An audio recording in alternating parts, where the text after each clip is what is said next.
This call is now being recorded. Ya, Assalamualaikum warahmatullahi wabarakatuh. Ini adalah pertemuan kedua kita dalam mata kuliah Sistem Otomasi Industri. Dan kali ini kita akan mulai perkuliahan yang sebenarnya tentang sistem pneumatik.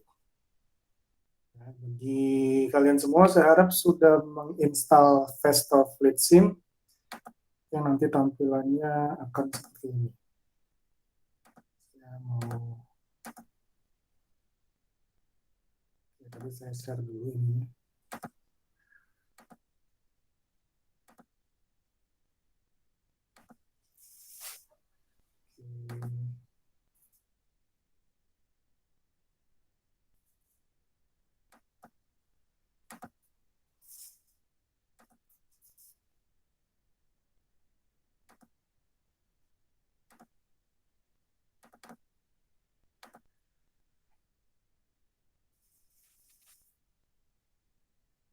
Ya, silakan melakukan presensi. Ya, jadi untuk hari ini kita akan melihat sistem pneumatik secara umum, secara gambaran besarnya. Lalu nanti kita akan lihat bagaimana sih metode perancangan rangkaian pneumatik pada sistem FreeSim. Ya, tapi nanti kita juga akan lihat sebenarnya bagaimana komponen-komponen yang ada pada sistem pneumatik itu saling terhubung satu sama lain, dan memang kurang lebih hubungannya seperti itu. Ya, jadi nggak ada perbedaan yang jauh antara pneumatik dan hidrolik. Ya, saya tekankan pneumatik dan hidrolik. Perbedaan utama dari pneumatik dan hidrolik itu adalah pada wahana yang digunakan. Kalau pneumatik itu menggunakan angin, kalau hidrolik itu menggunakan oli, fluida oli. Tapi dari segi perancangan kurang lebih sama. Ya, bagaimana valve-nya, lalu pistonnya dan pipanya. Jadi cuma beda di isinya. Sementara kalau sistem elektropneumatik dan elektrohidrolik itu justru beda. Ya, karena kita ngaturnya pakai rangkaian elektronik atau rangkaian wiring. Oke, kita lihat dulu ya.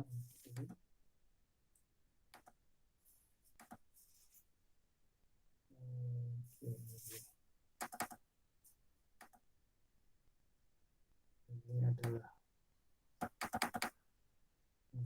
ini. Jadi kita bahas dulu apa sih pneumatik. Ya, jadi pneumatik itu artinya istilah yang terkait dengan mekanika udara. Mekanika itu artinya kan pergerakan. Kalau di sini udaranya angin, ya, udara yang bergerak itu kan angin. Dan berasal dari kata pneumatikos yang artinya sesuatu yang berasal dari angin. Dan itu bisa dijumpai di berbagai macam industri seperti pertambangan, kereta api, construction, manufacturing, sama robot. Ya, ini pengertian umumnya pneumatik. Jadi kalau hidrolik itu mekanika fluida, cairan, yaitu oli. Kenapa pakai oli? Karena viskositasnya rendah. Nah, mengapa pneumatik? Jumlah udara berlimpah, jadi kita sebenarnya nggak perlu beli udaranya. Udaranya itu sudah ada di kompresornya. Kita bisa generate, ngambil udara dari luar. Kalau Anda ke lab kendali, di situ ada kompresor. Dia mengenerate udara, lalu mengalirkan udara tersebut ke selang-selang, ke pipa-pipa untuk menggerakkan piston. Nah, jadi, ya kenapa pneumatik? Jumlah udara berlimpah. Kita nggak perlu beli udara. Paling kita belinya kompresornya. Terus yang kedua, transfer udara. Jadi kita mindahin udara itu gampang. Ya, kita tiup aja berubah udaranya. Cuma kalau dalam kasus ini, kan kita pengennya udaranya itu memiliki tekanan besar, sehingga memiliki daya dorong yang besar. Ya, itu yang kita atur nanti di sistem pneumatik dan sistem elektropneumatik. Ketiga, dapat disimpan itu jelas ya, kita bisa nyimpan udara ya, dan bersih relatif, nggak sensitif sama suhu. Maksudnya nggak sensitif sama suhu, kalau panas sama dingin, ya memang udara memiliki sifat memuai, tapi karena perubahan suhu yang di apa namanya dialami oleh sistem pneumatik biasanya juga nggak terlalu besar, maka kita juga nggak akan melihat perubahan signifikan, efek perubahan suhu pada pengaturan elektropneumatik. Tahan ledakan, ya, tapi bukan berarti nggak bisa meledak. Bersih, sederhana, cepat, dan aman ya, dibandingkan hidrolik. Ya. Kelebihan hidrolik adalah bahwa dia memiliki daya dorong yang jauh lebih besar dibandingkan pneumatik. Jadi memang ada industri-industri yang membutuhkan sistem hidrolik dan elektrohidrolik karena membutuhkan gaya dorong yang besar. Ya, kelemahan pneumatik adalah dia gaya dorongnya nggak sebesar hidrolik. Ya. Nah, ini adalah beberapa elemen sistem pneumatik. Kita bisa lihat di sini, ini adalah pistonnya, ada pengukur tekanannya, lalu di sini ada juga kompresornya, nah di sini nanti ada berbagai macam sensor ya untuk sistem pneumatik secara umum. Yang pertama adalah kompresor atau pemampat udara. Jadi dia ngambil udara dari luar, dimampatkan untuk dialirkan ke sistem pneumatik. Lalu ada pistonnya.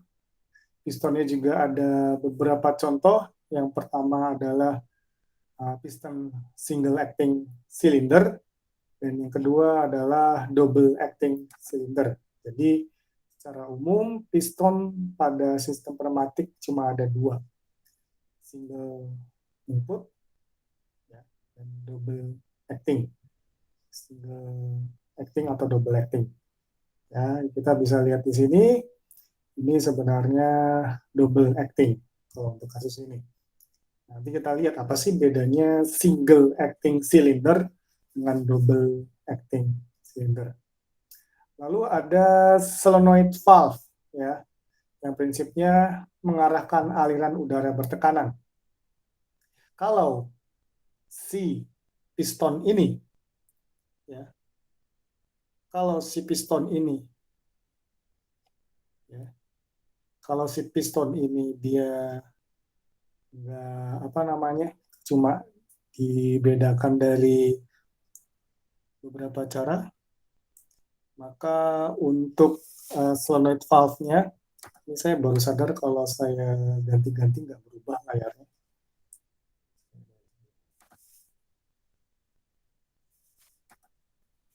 Ini saya all itu aja.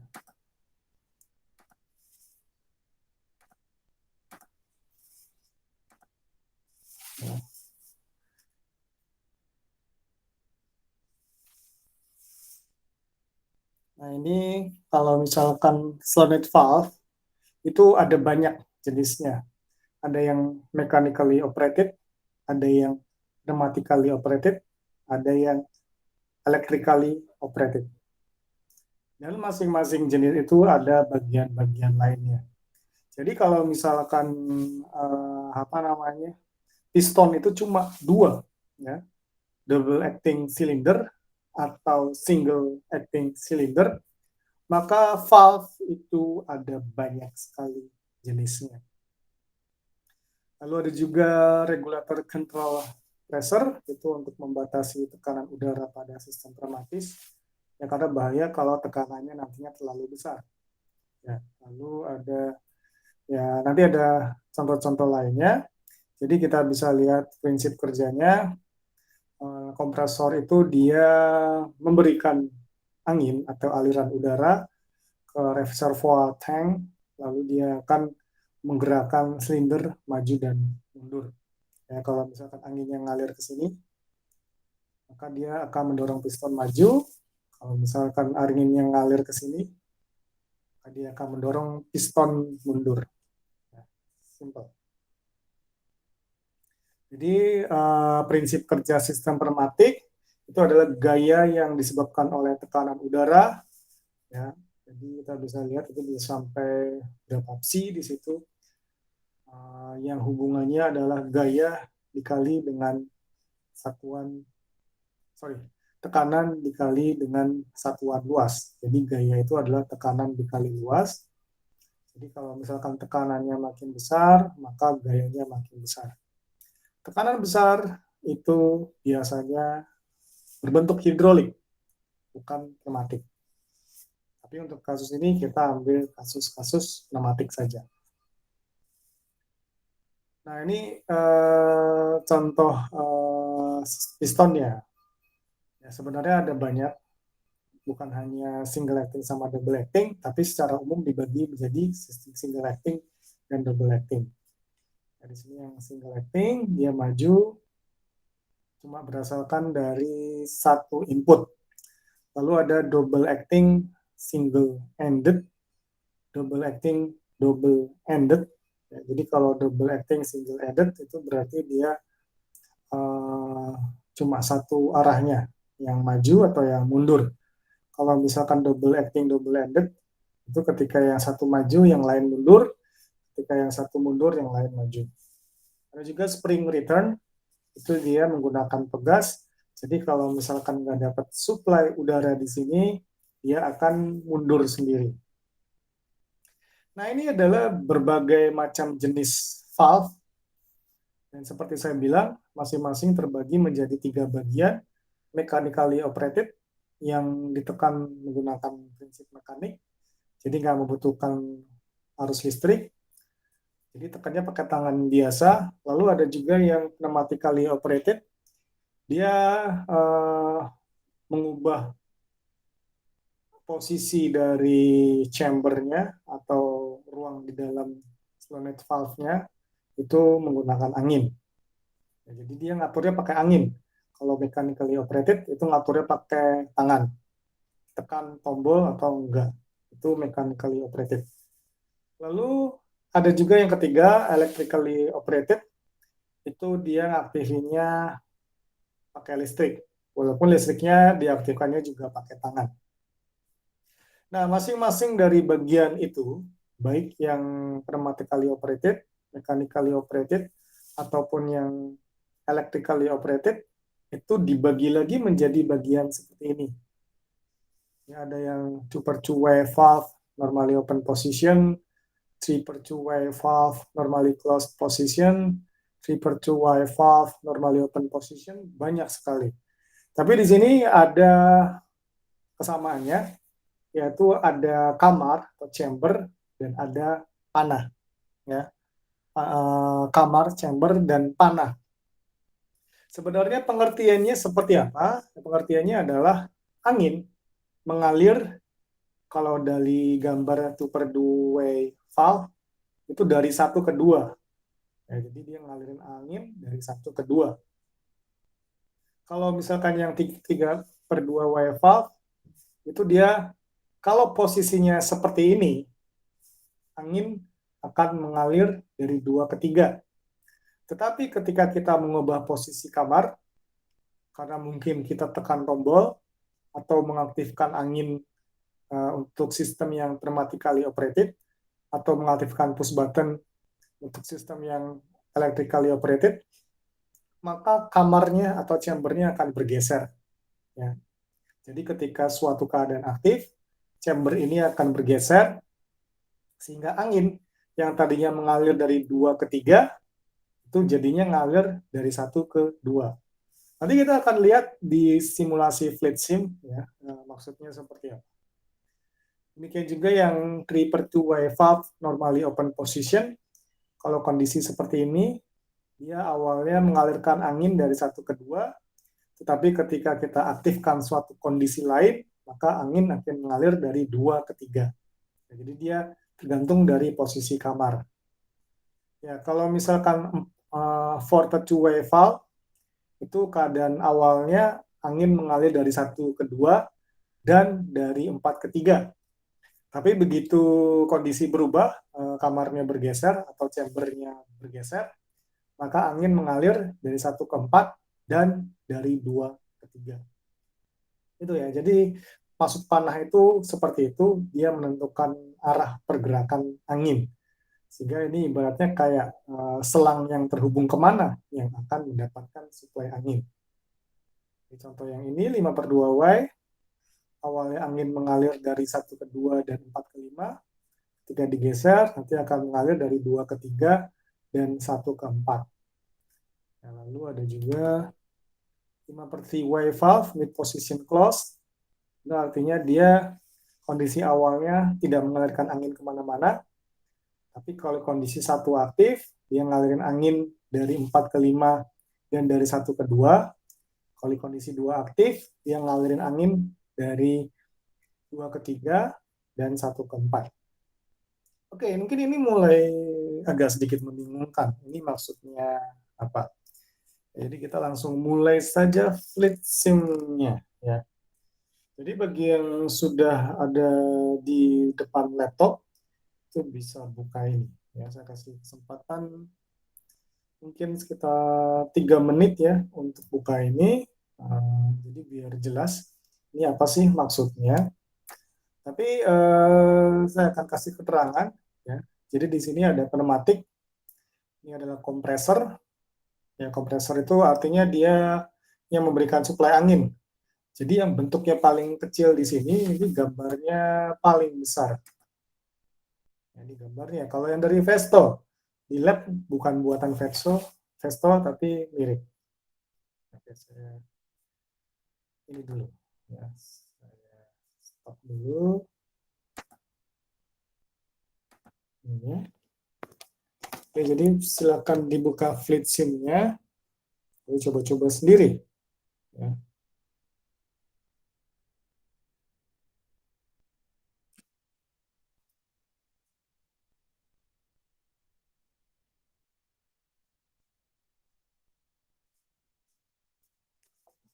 Oke. Jadi nanti bisa nyoba berbagai macam bentuk dari saya mau jendela. Oke, fleet sim.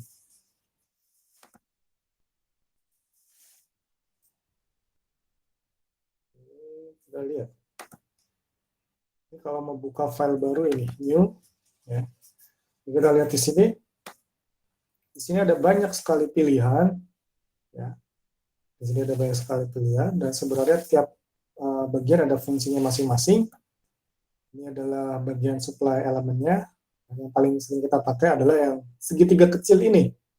Yang kalau misalkan di foto bentuknya adalah ini, besar dia.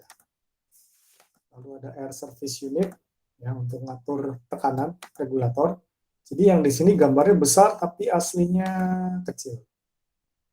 Jadi ini dua yang wajib ada untuk rangkaian pneumatik. Ya, jadi kita berbicara pneumatik dulu, belum elektropneumatik. Lalu setelah itu yang wajib ada adalah tentu saja adalah pistonnya. Di sini ada dua macam, yang single acting sama double acting. Dan satu lagi yang harus ada adalah valve-nya atau valve pompa ya, katup ya, valve itu katup. Jadi di sini ada yang mechanically operated, ada yang pneumatically operated, ada yang solenoid operated atau electrically operated. Ya, untuk hari ini saya baru yang mechanically operated aja sama pneumatically operated. Minggu depan baru kita bahas yang solenoid operated. Ini juga valve lain, tapi bukan sebagai pengatur arah aliran angin, tapi sebagai pengatur fungsi N dan OR. Ya. Lalu di sini juga ada bentuk sensor tekanan yang bisa dinyatakan sebagai timer. Ada juga sensor tekanan dan differential pressure. Lalu ini kalau misalkan kita mau menggunakan solenoid atau electrically operated. Ya. Yang electrically operated. Lalu ini adalah relay. Ini juga yang kalau kita mau gunakan yang electrically operated. Ini juga yang manually operated. Ketika kita menggunakan yang electrically operated, ini proximity switch. Ketika kita gunakan yang electrically operated, Jadi semua. Yang ini yang electrically operated semua. Ini contoh simulasi PLC. Nah, sekarang kita baru yang ini dulu, yang pneumatik dulu, ya, yang pneumatik. Jadi ada 3 bagian yang harus ada. Yang pertama adalah supply, dia yang ngasih angin, ya, kompresor itu yang mengkolek udara, menekan dan memberikan angin-angin tersebut ke yang membutuhkan. Dalam hal ini piston. Lalu si valve ini berfungsi untuk mengatur arah aliran angin. Oke, kita sekarang coba yang paling sederhana dulu. Kita pakai kompresor. Lalu kita pakai yang 3/2-way valve. Geser aja ke sini. Lalu gunakan single acting. Nah, ini adalah 3 komponen wajib pada saat kita merancang pneumatik. Nanti kita akan tambahkan komponen-komponen lain. Tapi ini dulu yang paling sederhana. Ya, jadi ini kalau digambar adalah bentuknya kayak gini. Paling besar. Ya, pompa, kompresor. Lalu ini adalah valve mechanically operated. Kalau dilihat di gambar bentuknya kayak gini. Ini ada push button tombolnya. Ya, push button tombolnya. Jadi ketika ditekan, dia akan mengubah posisi kamar atau chamber di dalam valve ini. Di sini ada nomor 1 sama nomor 2, itu yang dihubungkan ke selang. Selang itu nanti akan berisi angin, yang akan mengirimkan angin sesuai dengan keadaan di valve. Jadi kalau di sini 1, ya berarti di 1 ini, 2 berarti di 2 ini. Terus yang ketiga ini adalah piston. Ya, ini ada gambar 4 piston, ya, 4 piston yang dipakai. Ini adalah yang ini adalah yang double acting cylinder, ini adalah yang single acting cylinder. Ya.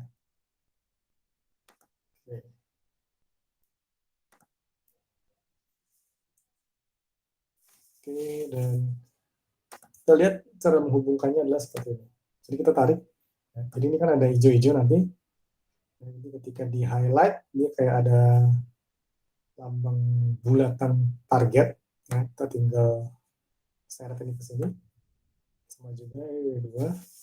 Ada bulatan target, kita tinggal seret ke sini. Dan jadi, ya ini adalah sistem pneumatik sederhana ya untuk menggerakkan piston pada saat valve ini ditekan. Cara untuk melakukan simulasinya kita tinggal tekan ini ya, atau F9. Nah, kita lihat di sini. Pada saat kita menekan ini atau tekan F9, di sini ada warna biru yang tebal atau warna biru tua dan warna biru yang muda ya, atau biru muda ya, biru muda. Nah, warna biru tua ini menunjukkan bahwa angin itu ngalir, ya, ngalir dari kompresor ini, tapi dia dihentikan sama si mechanical valve ini.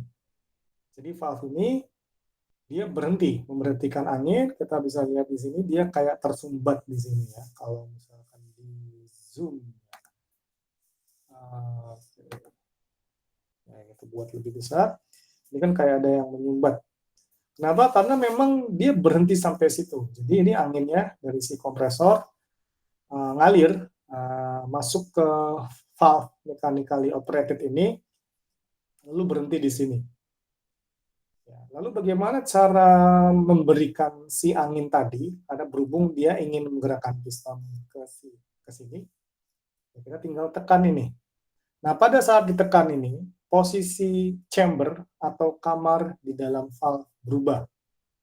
Kalau sebelumnya angin yang ngalir dari 2 ke 3, ya, angin yang ngalir dari 2 ke 3, maka saat ditekan anginnya ngalir dari 1 ke 2. Dan karena angin yang ngalir dari 1 ke 2, ini akan menyebabkan aliran anginnya diteruskan sampai ke piston, ya, dan saat si piston mendapatkan aliran angin, maka silindernya bergerak ke kanan, tergantung dari posisi silinder. Ketika dilepas, maka angin akan mengirimkan lagi dari 2 ke 3 ke tempat pembuangan, dan pada saat itu piston kembali mundur. Ya, piston kembali mundur. Jadi ngaturnya adalah dengan menekan ini dan lain-lain. Nah, jadi itu adalah sistem pneumatik yang paling sederhana. Ya, kita mengatur posisi chamber atau posisi kamar di dalam valve dengan cara mengaktifkan tombol mekanikal ini, tombol mekanik. Ya, kita juga bisa ngatur tekanan. Ceritanya saya bisa ngatur tekanan di sini. Nah, ini tekanan dari kompresor. Misalkan saya mau buat dia 0,1 megapascal. Nah, udah ini. Apa yang terjadi? Warna birunya juga makin makin tipis. Birunya tipis. Tadi kan tebal. Ketika saya tekan, dia masih bisa ngalirin angin. Tapi dalam praktiknya, pergerakan pistonnya akan makin lambat karena anginnya makin kecil. Saya kecilin lagi bisa nggak? 0,01. Ya, dia nggak bisa. Ya, karena di sini dia walaupun ada tekanannya, tapi tekanannya sangat kecil. Tekanan yang sangat kecil ini tidak sanggup menggeser si piston ini ke kanan. Jadi memang di sini ada batas tekanan untuk membuat pistonnya bergerak. Ya, 0,11 tadi bisa. Lalu kalau 0,05 tadi bisa. Tapi makin lama makin seret, ya kayak susah banget untuk gerakin pistonnya ke kanan. Kita lihat di situ. Ya. Jadi ini prinsip sistem pneumatik murni. Ingat, saya atau kita belum masuk ke electrically operated. Ini masih pneumatik murni. Ya, sampai sini ada pertanyaan. Silakan coba-coba ya. Kalau ada pertanyaan langsung saja. Saya harap Anda sudah install dan nyoba ini masing-masing di rumah. Karena nanti waktu UTS atau ujian, saya juga akan mencoba menyuruh Anda untuk mendesain menggunakan menggunakan friction. Silakan dicoba. Saya kasih waktu 7 menit ya, jadi sampai 14.05 nanti kita lanjut lagi. Pak, kalau misalkan warna birunya makin tebal gitu, itu maksudnya gimana, Pak? Itu berarti tekanannya makin besar. Oh. Bisa geser ini ke sini.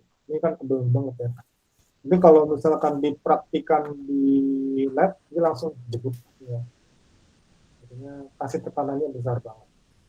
Kalau hidrolik, ini bisa jadi lebih besar daripada 2 megapascal. Bisa jadi sampai ya, puluhan megapascal ya. Jadi pistonnya dorongnya benar-benar maksimal. Makanya kalau industri-industri berat, besi baja atau industri pembuatan mobil misalkan, itu pakainya hidrolik. Tapi prinsipnya sama, prinsipnya dia atur aliran, ya, baik aliran angin kalau di pneumatik ataupun aliran oli kalau di hidrolik. Jadi kalau nanti kerja di industri-industri besar, berat, ya pengaturan posisi dari valve ini akan mempengaruhi pergerakan piston. Kedepannya juga kalau solenoid operated itu bisa disambung sama PLC, sama yang lain, HMI dan lain-lain. Ya. Skripsi kakak kelas Anda ada yang menyambungkan antara sistem elektropneumatik dengan PLC dan HMI. Seperti itu, ya. Silakan dicoba. Ya, saya kasih waktu 5 menit. Kalau ada pertanyaan langsung saja. Pak mau tanya Pak. Ya. Kalau ini normalnya berapa ya udaranya buat kompresornya? Normalnya berapa tuh? Maksudnya apa? Biasanya kalau di industri normalnya berapa ya untuk, atau ada kelas-kelasnya untuk barang-barang ringan gitu? Oh, kalau misalkan untuk industri mah tergantung industrinya ya. Tergantung industrinya. Kalau industrinya industri kayak apa namanya kayak otomotif, besi baja butuhnya besar. Tapi kalau misalkan industrinya masih industri kecil, misalkan untuk industri rumah tangga atau industri manufaktur atau kayak misalkan industri pengelasan atau apa namanya pembuatan botol misalkan itu masih tekanan kecil. Kalau besarnya berapa saya kurang tahu persisnya besarnya berapa. Ya, tapi masih dalam satuan megapascal, mas pascal ya, 1 atau 2 megapascal. Ya, seperti itu. Baik Pak, terima kasih Pak. Ya. Oke, ada pertanyaan lain? Jadi bisa dicoba sendiri ya. Ini nanti apa namanya ujiannya kita merancang supaya pergerakan pistonnya bergerak sesuai dengan diagram yang kita inginkan. Nanti agak sedikit kompleks, tapi basicnya dari sini. Ya. Ini baru pneumatik. Saya kasih 3 menit coba-coba ya.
Ya, oke. Sekarang kita akan coba bentuk-bentuk valve lain. Ya. Jadi bentuk-bentuk valve lain. Atau mungkin kita coba dulu untuk silinder yang berbeda. Kenapa? Karena tadi kan single acting ya. Jadi kalau single acting itu sudah kelihatan bedanya. Kalau misalkan dilepas dia mundur sendiri. Kenapa bisa mundur sendiri? Karena di sini ada per. Ya. Jadi kalau misalkan di sini ada per, kalau di sini nggak ada tekanannya, si per ini akan otomatis mendorong mundur si piston atau silindernya. Nah, sekarang kita akan lihat kalau pistonnya diganti dengan double acting cylinder. silinder aksi ganda. Kita hubungkan ke sini. Kita lihat dari secara kasat mata saja. Ya, secara kasat mata saja kelihatan ini kayak ada yang aneh karena ada sambungan yang enggak nyambung kemana-mana. Nah, di sini kan ada dua ya. Di sini kan ada dua ya. Kalau double acting cylinder ini ada dua sambungan ke selangnya. Cuma nyambungin satu, gimana ya hasilnya?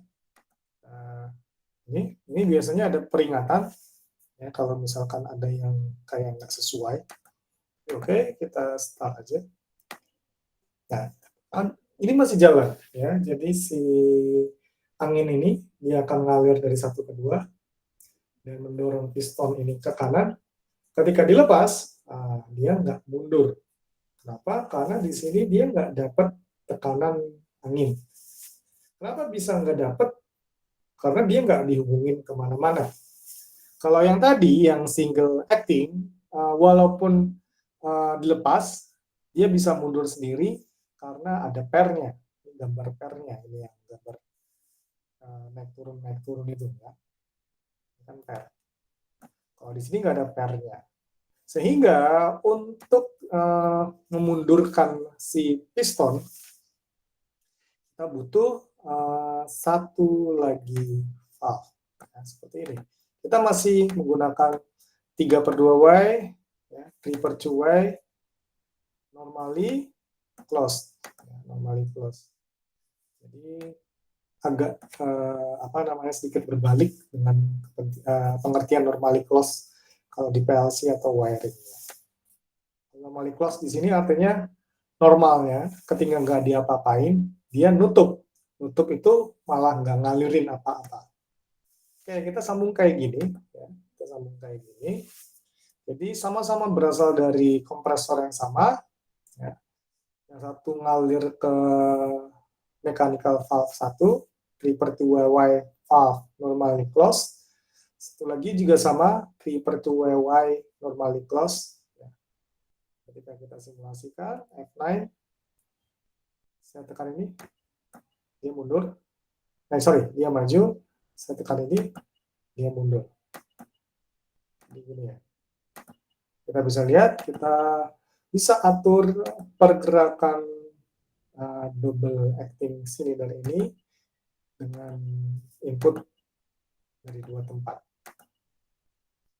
Lalu apa yang terjadi kalau kita kecilin tekanannya? Nah, ini cukup kecil ya, saya kecilin lagi.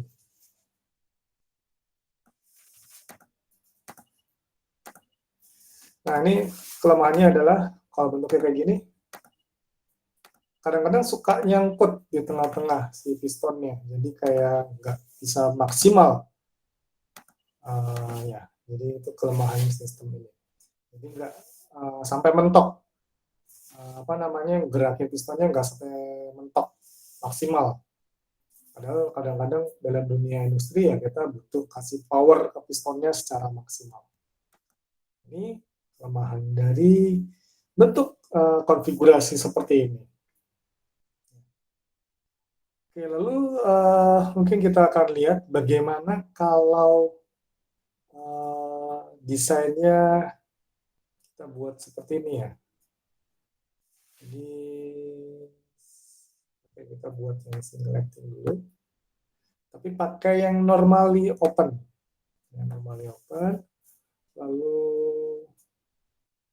tetap menggunakan kompresor yang sama. Nah, kelemahan sistem FleetSim untuk student version ini jumlah pistonnya terbatas ya. Jadi nggak bisa banyak-banyak. Kita lihat ini.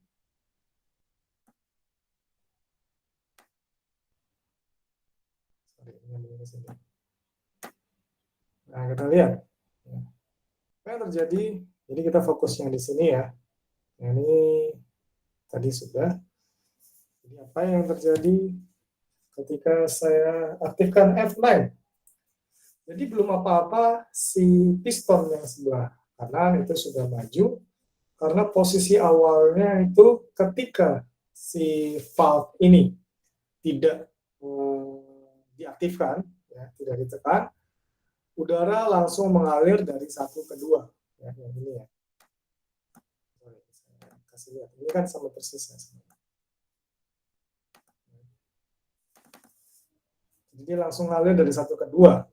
Karena langsung ngalir dari satu ke dua, otomatis udara langsung mendorong si piston silinder aksi tunggal tadi ke kanan.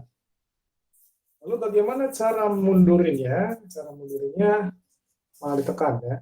Jadi ketika ditekan, kamarnya bergerak atau chambernya bergerak, sehingga udara akan ngalir dari 2 ke 3.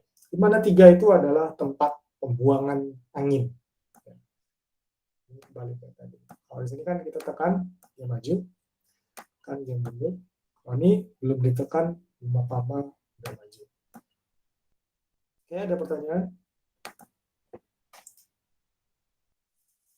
Ya, saya akan dicoba ya, sedang dicoba sehingga pemahaman tentang sistem termatik ini juga makin makin ditingkatkan, sehingga nanti bisa nyoba-nyoba sendiri untuk bentuk-bentuk lain.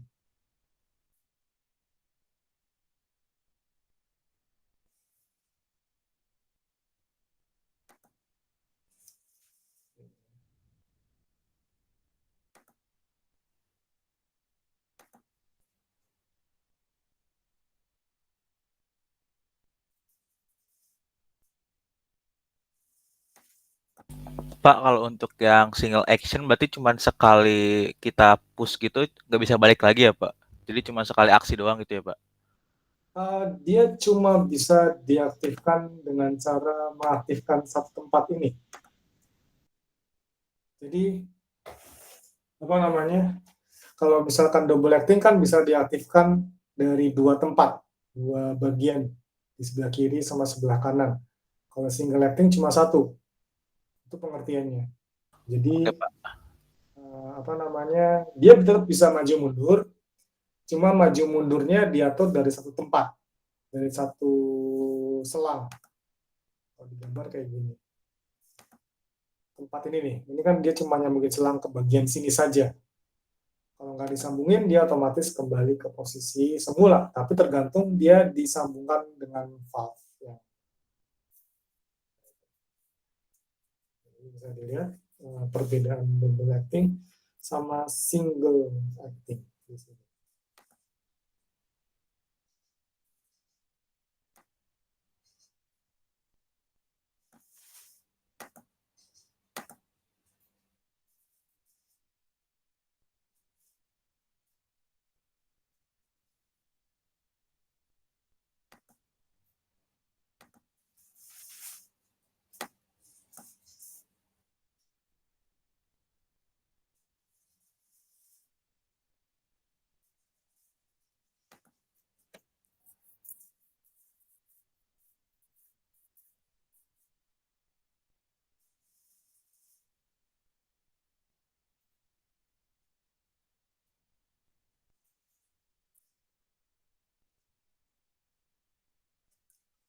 Oke, lalu kita akan coba.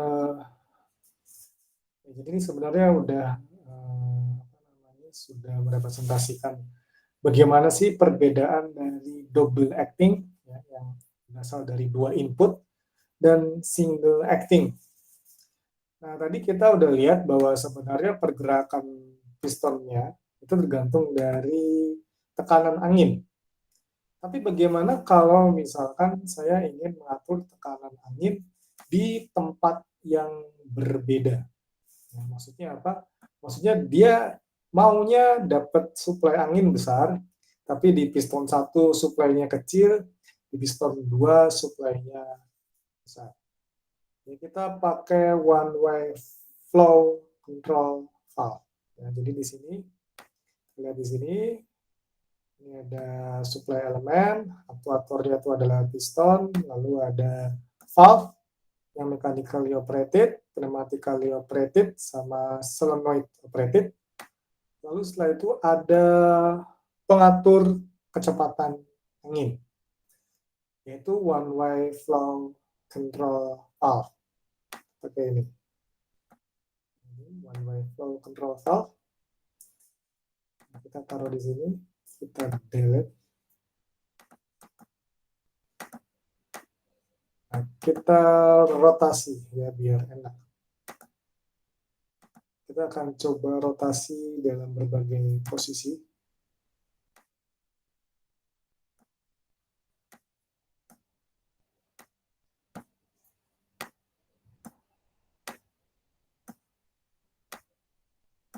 Misalkan garisnya besar ya.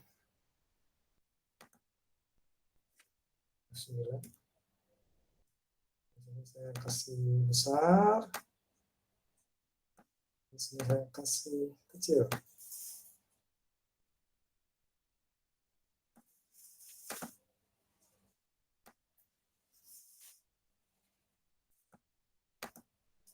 Aktifkan. Tetap besar ya. Kenapa kita mengatur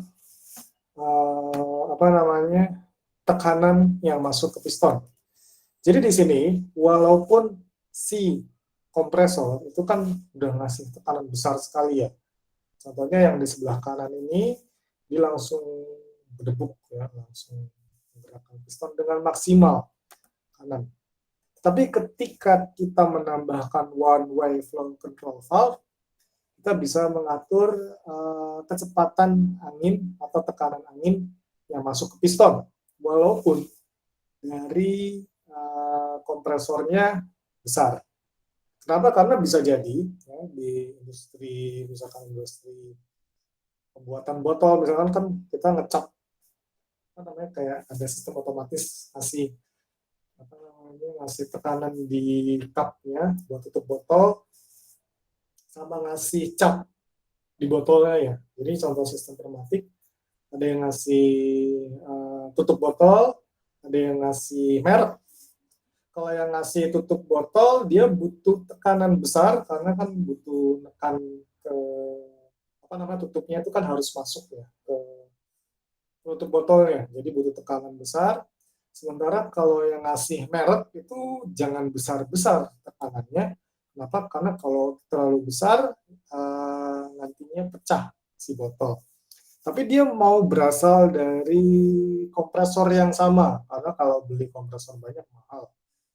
Jadi lebih efektif ya dengan cara memberikan one way flow control valve ke sistem yang mau kita kurangi tekanannya. Contohnya ini. Kita lihat di sini tekanannya kecil ya, ini ekstrim, dibuat terlalu kecil, tapi nggak apa-apa, kelihatan bedanya. Jadi kalau misalkan makin kecil di sini, kecil banget. Ya. Udah seret, benar-benar seret banget. Ya. Nah, dari sini besar dia, mungkin sampai ya maksimal lah.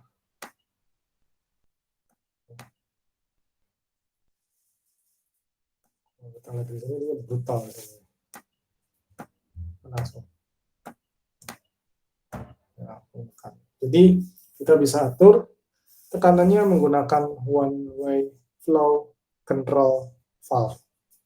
Ya, itu contoh aplikasi ketika kita mau atur angin yang masuk ke piston. Ya, jadi kita lihat di sini ada banyak sekali ininya. Ini kita baru pakai yang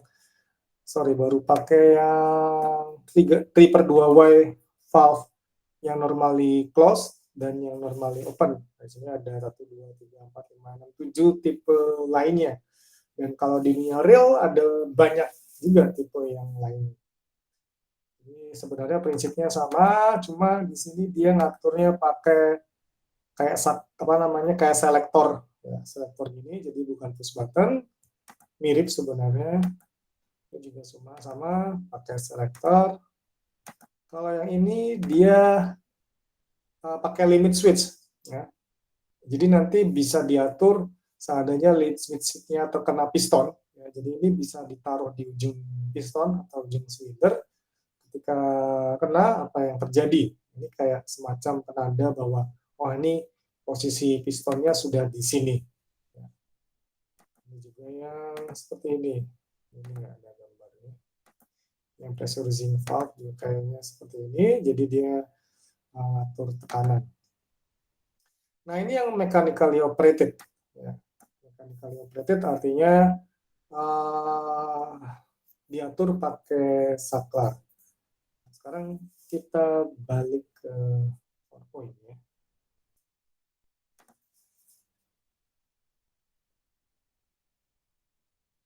Kita balik.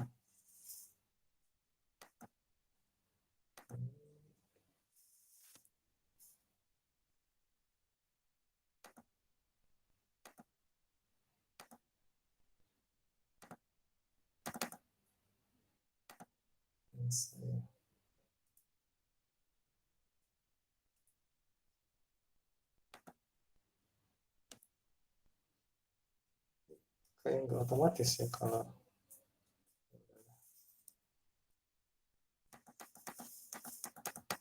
jadi ini tadi kita udah belajar cara kerjanya. Ini bentuk-bentuknya juga sudah. Terus ada juga yang apa namanya valve-nya tadi yang mechanical sama manual operated seperti ini. Lalu yang solenoid itu adalah menggunakan elektrik. Lalu ada yang lambangnya ini dia menggunakan pneumatik. Tadi saya juga udah ngasih lihat gambarnya. Terus ada yang pakai roller, ada yang pakai idle roller, ada yang pakai push button, yang pakai selektor, dan lain-lain. Jadi tadi kayak juga kasih lihat gambarnya. Terus ada juga di sini, tadi sebenarnya udah dikasih tahu, jadi kalau satu itu adalah supply port. Ya, supply port berarti adalah ketika dihubungkan dengan kompresor. Satu adalah port yang selangnya dihubungkan dengan kompresor. Kalau 2 sama 4 itu yang terhubung ke piston. 2 sama 4 yang terhubung ke piston. Ya. Kalau 3 sama 5 itu yang tempat pembuangan angin. Jadi memang sudah ada aturannya. Lalu di sini ada 10 ya sinyal diaplikasikan untuk mengalir dari 1 ke 2. Ya, untuk 12 sinyal diaplikasikan terbuka dari 1 ke 2. 14 sinyal mengalir terbuka dari 1 ke 4. Dan yang 81 sama 91 itu adalah aksesorisnya. Ini tadi harusnya udah lihat. Ini yang prefer two way seperti ini ya. Tadi saya juga sudah kasih contoh bagaimana arah aliran anginnya. Lalu yang ini juga sama, arah aliran anginnya yang bisa dicoba di sini. Mungkin saya kasih gambar yang lengkapnya aja. Karena ini kadang-kadang suka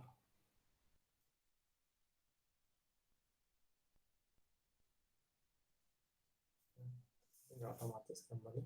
Jadi ini berdua ya, jadi ini yang ngatur pergerakan steamnya. Nah ini kita bisa lihat, ini kalau misalkan gambarnya seperti ini ya bisa ketahuan. Kalau misalkan ditekan, dia akan menggeser kamar atau chambernya ke kanan, sehingga dia akan ngalir ke atas dan mendorong piston ini ke kanan. Jadi dia ngebuang di sini. Sehingga silinder tadi udah dicoba ya. Ini juga tadinya dia ngalirin udara ke sini, ketika ditekan dia akan ngalirin udara ke sebelah kiri dan menekan piston. Itu adalah double acting. Nah, ini juga ada macam-macam, ada pressure source. Tadi saya udah bilang ya, kalau pressure source itu digambar kelihatan paling kecil, tapi sebenarnya dia yang paling besar kalau secara hardware. Ya, ini kita belum belum masuk ke sana. Ini contoh rangkaian elektropneumatiknya. Ya. Rangkaian pneumatiknya. Jadi di sini ada two pressure valve, ada banyak aplikasi lain. Ini kita bisa lihat.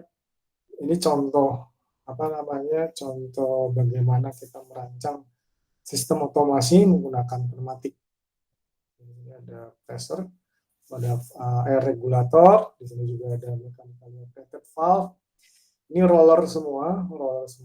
Kalau di sini ada logika OR, dan ini adalah yang pneumatically operated. Ya, di sini kita lihat gimana sih cara kerja dari pneumatically operated ini.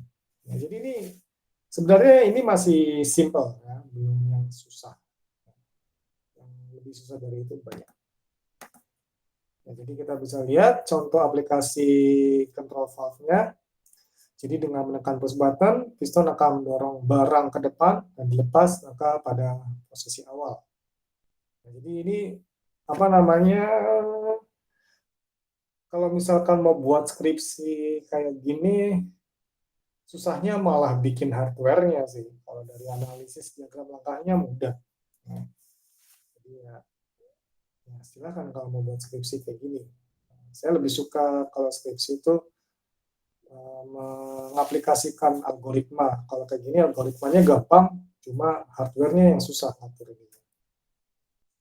Contohnya kayak gini yang simple tadi ya, tekan dia dorong piston.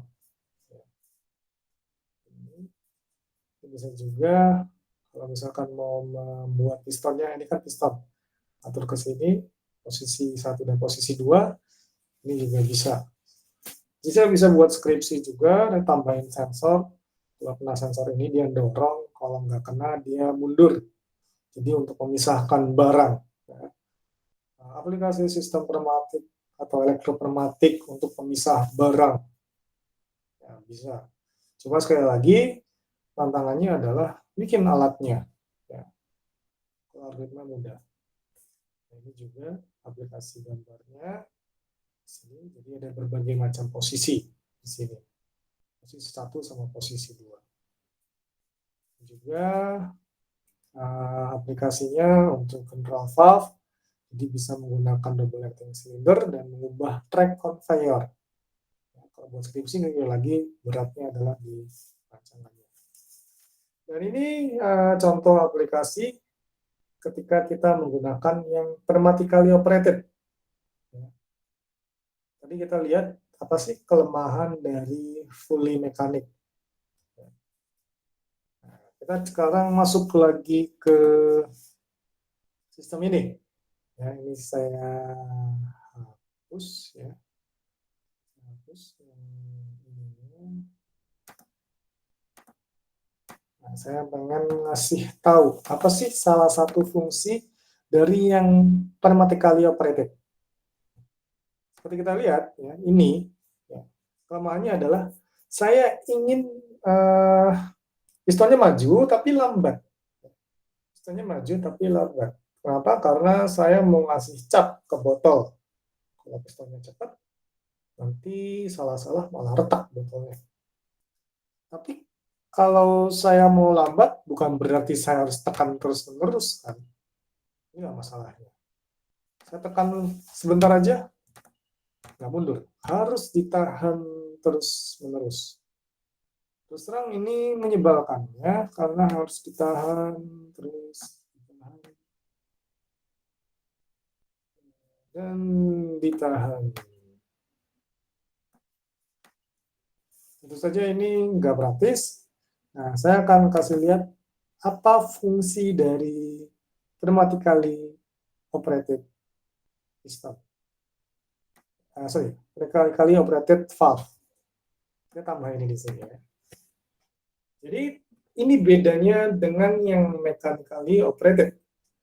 Jadi baik valve mechanically operated, pneumatically operated ataupun solenoid operated itu di dalamnya sama-sama aja kamarnya. Ada panah, terus ada kayak huruf T ini yang artinya dia berhenti, terus ada kayak segitiga kebalik atau segitiga nggak kebalik yang artinya dia tempat pembuangan. Yang membedakan adalah ininya, bagian di sebelah kirinya atau kanannya. Sebelah kirinya ini adalah lambang mekanik. Kalau lambangnya kayak gini, ini lambang solenoid operated, artinya lambangnya elektrik. Ini adalah lambang ketika dia dioperasikan secara elektrik. Kalau lambang dioperasikan secara pneumatik, berdasarkan angin, ini lambangnya gini. Ya, ini adalah lambang yang pneumatically operated. Ya, lalu apa sih fungsinya? Kenapa kita belajar yang pneumatically operated? Nah, sekarang saya tambahkan ini. Ya, sama-sama normally closed. Saya kasih ini ke sini. Saya ingin mengatur double acting cylinder. Jadi ini sama ya, masih sama. Ini dapatnya dari satu, karena satu kan terhubung ke source. Ya, satu terhubung ke source, nggak ada masalah. Jadi ini semua, baik yang pneumatically operated maupun yang mechanically operated, itu terhubung ke kompresor. Ya, semua terhubung ke kompresor. Nah, 4 dan 2 di sini, dan 2 di sini, terhubung ke tempat lain. Nah, kalau tadi yang bagian ini, duanya kan terhubung ke piston, melewati si control one way flow control valve tadi.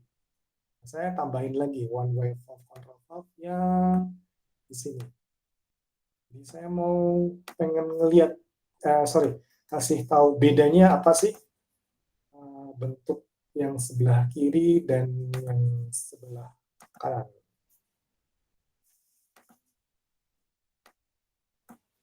Jadi sama-sama dikasih one way flow control valve dan sama-sama mengatur si double acting cylinder. Nah, nanti kita akan kecilin ini.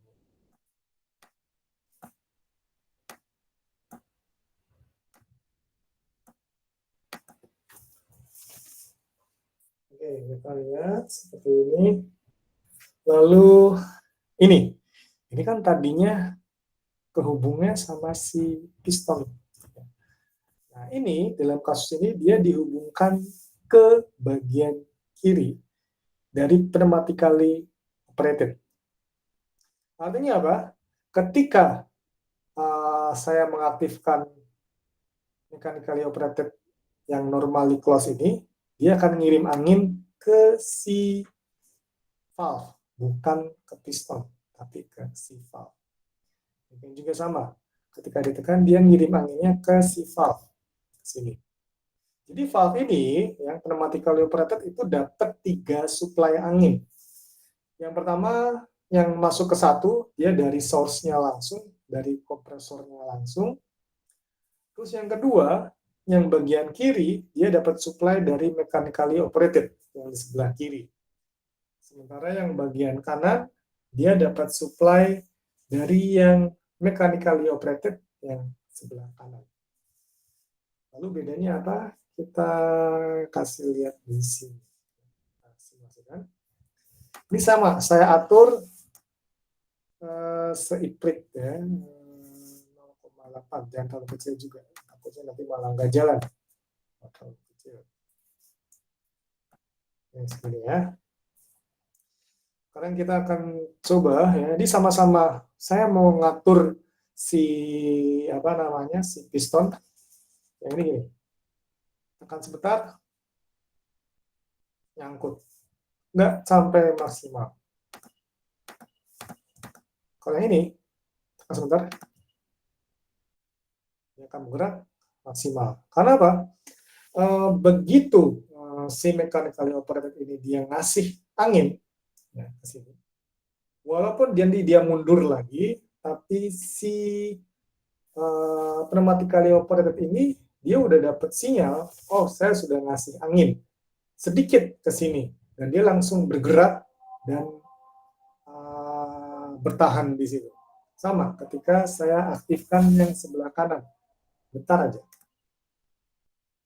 Dia mundur terus-menerus sampai maksimal. Artinya apa? Artinya sistem yang di sebelah kanan ini menambahkan 5/2 way pneumatically operated valve, itu membuat kita nggak harus menahan mechanical valve-nya terus-menerus. Nggak kayak yang sebelah kiri. Harus ditahan terus-menerus.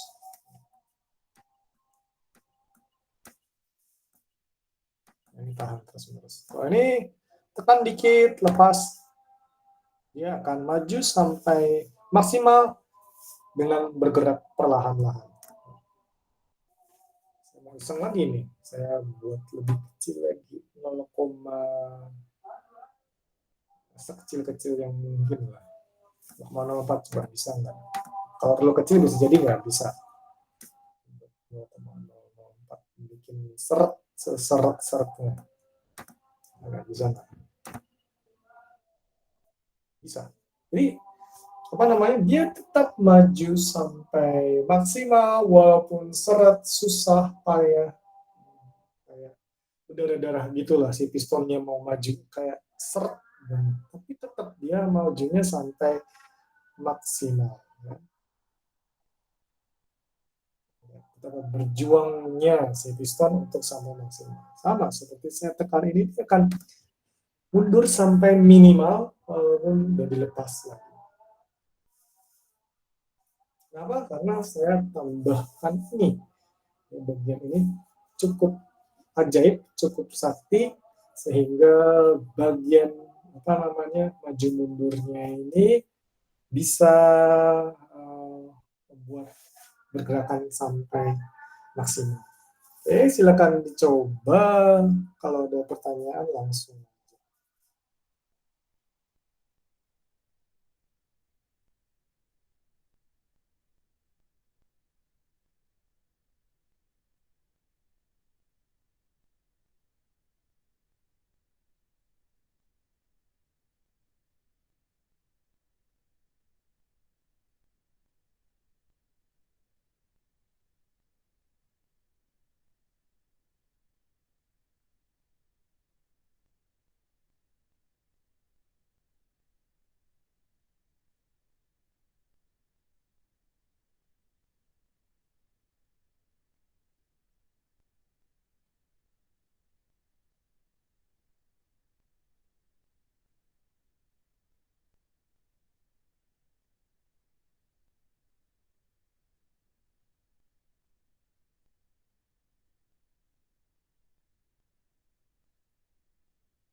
Ya oke. Jadi mudah-mudahan udah pada nyoba ya. Yang di sebelah kanan ini kalau mau disimpan tinggal apa namanya, tinggal dimatikan aja file lalu save as, misalkan pertemuan 1 ya, jadi biar record juga. Jadi di sini kita bisa lihat apa sih bedanya sistem yang permatically operated dan yang tidak. Yang menggunakan permatically operated itu bisa kayak nahan, kayak nge-latch, sehingga walaupun si push buttonnya itu sudah dilepas, sudah tidak lagi ditahan, si piston tetap bergerak maju sampai maksimal. Ya, beda dengan yang sebelah kiri, yang sebelah kiri ini tidak maju sampai maksimal. Nah, itu untuk apa namanya? Untuk pneumatically operated ya. Jadi kita bisa lihat yang paling sering dipakai untuk yang pneumatically operated memang yang ini. Ini adalah bagian sakti dari pneumatically operated. Fungsinya kayak buat nge-latching. Kayak buat nge-latching bagian dari piston. Jadi buat nahan pistonnya untuk tetap dapat supply angin. Supply angin sehingga nanti bisa bertahan di posisi itu terus-menerus. Ya. Sebenarnya ada banyak cara, ya, banyak cara untuk nge-latching. Ya, banyak cara untuk nge-latching sehingga tidak harus pakai ini, tapi ini adalah cara yang umum. Oke, sampai sini ada pertanyaan? Ya, kalau nggak ada, ya mungkin minggu depan kita akan belajar tentang elektropermatiknya. Ya. Jadi kalau elektropermatik itu diaturnya pakai rangkaian listrik dan kita menggunakan solenoid operated. Kita akan selalu menggunakan valve solenoid ini dan kita juga akan menggunakan switch ya, manually operated. Ada juga relay, nanti ada juga timer di sini, relay with relay with switch off delay dan on delay. Serta nanti ada counter, walaupun settingan waktu dan hitungannya cuma segitu aja adanya. Oke,